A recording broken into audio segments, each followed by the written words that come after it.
Eu sou Jorge Coelho, especialista em ergonomia pela Abergo, sou nível sênior, inscrição 76, atuo há mais de 20 anos na área de ergonomia e sempre fui mais a fundo do que a ergonomia física, que é aquela análise ergonômica básica que muitas empresas têm e já conhecem e já fizeram, investigando então aspectos cognitivos, ambientais e organizacionais, agora trazidos pela legislação como fatores de riscos psicossociais, que são os fatores presentes no trabalho ligados à saúde mental.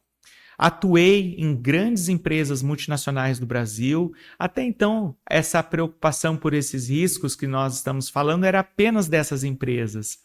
Tive experiências em grandes organizações estatais, como Dataprev, Embraer e diversas outras empresas de grande porte, e agora essa obrigação é para todas as outras empresas. Então, com a minha experiência, com a minha bagagem, espero poder contribuir um pouco, né, nesse vídeo, trazendo algumas informações sobre a importância desses riscos.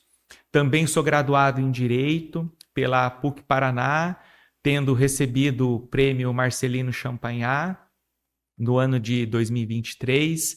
Minha graduação na data desse vídeo é recente e atuo em vários tipos de outros negócios dentro do meu empreendedorismo. Se você quiser saber um pouco mais sobre o meu currículo, deixo aqui abaixo o meu endereço do meu LinkedIn, do meu site, para que você conheça um pouco mais dos trabalhos que eu já realizei, do que eu já produzi academicamente, cientificamente, para que você também saiba que eu gosto muito desse tema da ergonomia, estudo há mais de 20 anos e atuo profissionalmente desenvolvendo muitas soluções nesse contexto. Mas eu não estou aqui para falar, né, do meu currículo, eu estou aqui para tirar algumas dúvidas que as pessoas têm ainda sobre esse tema novo, que são os riscos psicossociais relacionados ao trabalho.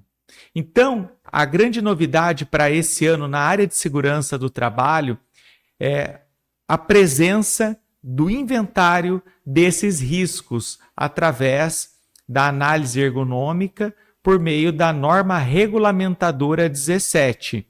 É um cenário que nós estamos vivendo no trabalho, onde o legislador, né, a comissão tripartite que analisa, atualiza as normas regulamentadoras, incluiu na norma regulamentadora 1 a obrigatoriedade desse levantamento dos riscos psicossociais que estão sendo uma grande fonte de novidades. E você já sabe como é que isso funciona?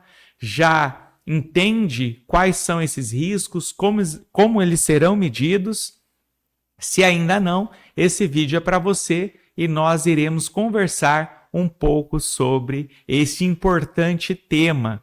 Tá? Então, a partir dessa mudança de agora, se torna obrigatório que as empresas elas implementem também medidas de gerenciamento dos riscos, assim como fazem para aqueles outros todos riscos que nós já conhecemos e as empresas já estão habituadas, como os riscos físicos, químicos, biológicos, riscos de acidentes, riscos ergonômicos.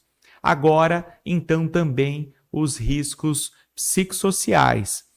Atuo, como estava falando para vocês, há 20 anos na área de ergonomia e há muito tempo tenho abordado e falado em muitos trabalhos, artigos e pesquisa a importância desses riscos. E eles tomaram maior corpo neste momento justamente porque o aumento de casos envolvendo principalmente o burnout, ansiedade, estresse, depressão, síndrome de estresse pós-traumático, que foram levantados casos, essa grande necessidade de inclusão para a SST.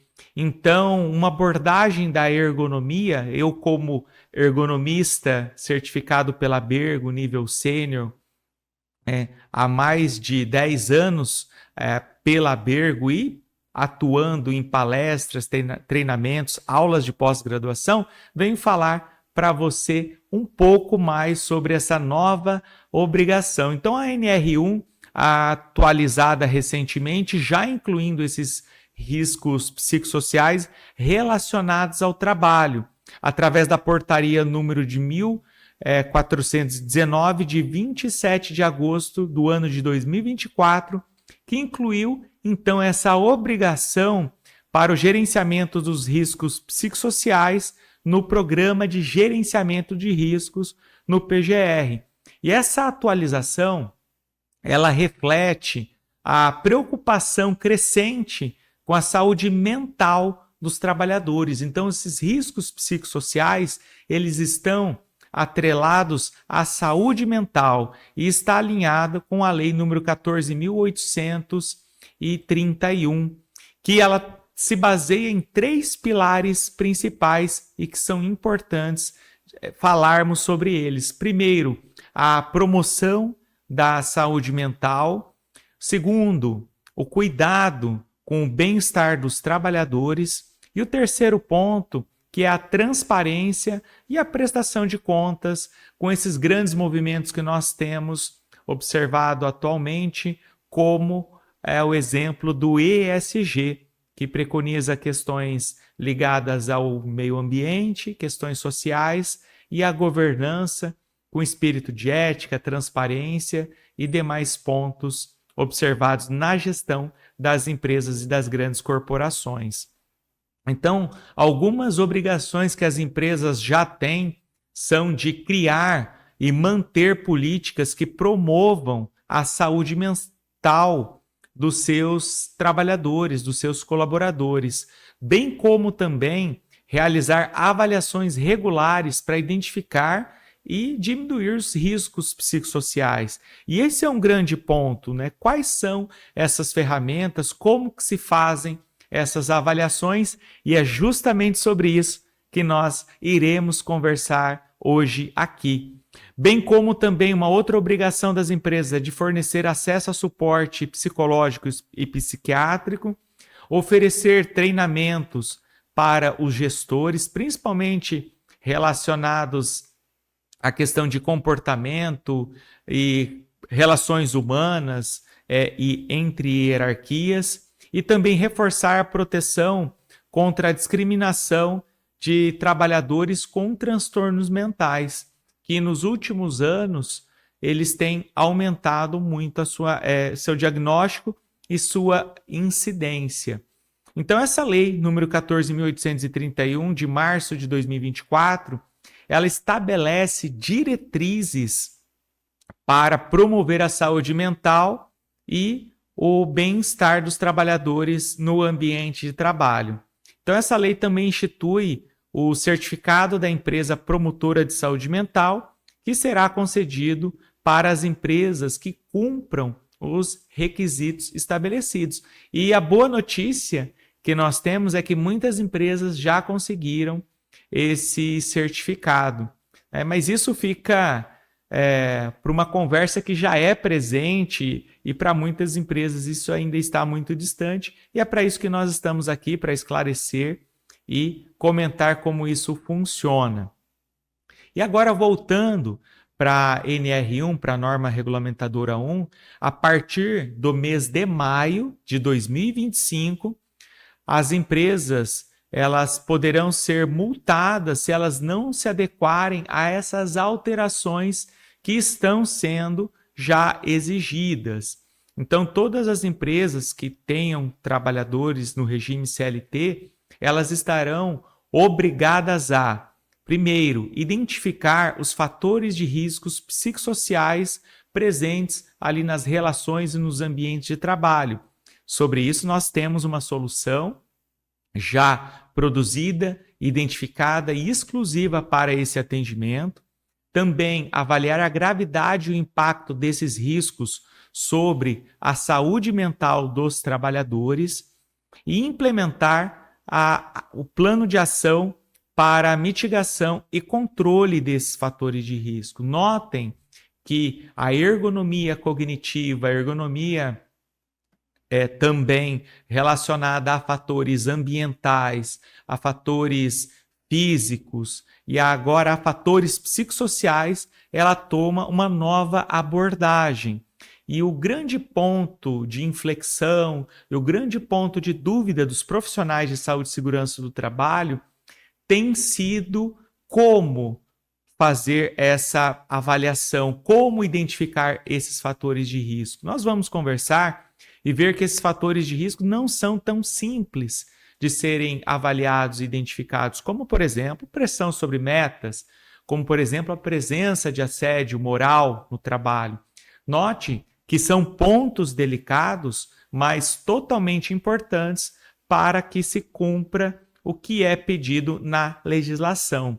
Uma abordagem até então deixada de lado, não vista por profissionais de saúde e segurança do trabalho, e agora totalmente presente e obrigatória.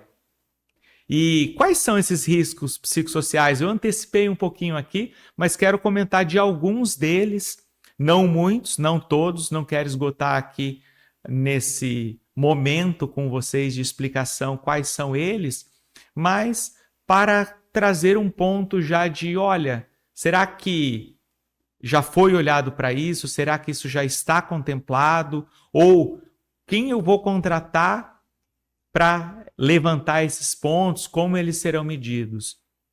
Porque nós estamos falando de um dos riscos psicossociais que mais aparece, que é a sobrecarga de trabalho. Então, nós estamos falando de uma sobrecarga mental de trabalho. E como que a gente mede isso? Quais são as ferramentas? Então, eu, Georgia, minha empresa Medivo, temos as respostas, as metodologias científicas, dados, para trabalhar com total segurança nos nossos clientes. Inclusive, ferramentas exclusivas, licenciadas apenas para nós aqui fazermos essa atuação, sempre de forma ética, de forma íntegra e também atualizada com o que é exigido pelas normas regulamentadoras e pela legislação atual. Outros riscos psicossociais são mais fáceis de serem medidos quando nós falamos, por exemplo, de jornadas de trabalho prolongada, né? Com uma simples cronoanálise ou com a própria folha-ponta a gente consegue caracterizar ou descaracterizar uma jornada de trabalho prolongada. Mas quando nós falamos de outro risco, que é a alta pressão, como que nós medimos uma alta pressão no trabalho? Se um líder, se um gestor, se um chefe, ele está exercendo uma alta pressão. Ou o que é uma alta pressão? Se para determinadas pessoas com perfis comportamentais diferentes, isso pode considerado e em outras pessoas não ser considerado. Então, é sobre isso que nós estamos falando. Também um outro risco são os conflitos interpessoais, que acontecem naturalmente entre as pessoas por falta de compreensão, mal entendidos, combinados ou até mesmo valores diferentes que existem entre as pessoas. Além disso, nós estamos falando de outros riscos, como a sensação de instabilidade no emprego, que isso pode ocorrer até mesmo por fatores externos, como economia, momentos de mercado e outros fatores. Outros riscos, agora apenas citando, que seria a falta de controle ou falta de autonomia no trabalho, falta de clareza nas funções, a pessoa não compreende o que ela faz, não é claro quais são os seus papéis dentro do que ela faz, bem como também ambiguidade nas funções, não serem bem delimitadas quais são essas funções. E note que é um trabalho profundo, não é um trabalho simples, raso e um trabalho que é facilmente medido. Nós estamos falando aqui de questões muito sensíveis, de questões muito delicadas, e um profissionalismo extremo é necessário para conseguir cobrir e cumprir essas demandas. Bem como estávamos falando de falta de clareza nas funções, pode também haver ambiguidade nas funções, quando num movimento dentro de um setor, dentro de uma função. Imaginem que pessoas se afastam por qualquer razão ou saem de férias e essas funções devem ser cobertas, e isso pode gerar consequências mentais para quem esteja ocupando essa atividade, né, de uma forma muito sutil ou mais penosa, dependendo, obviamente, de um contexto que também é analisado nesse tipo de trabalho de ergonomia que nós fazemos.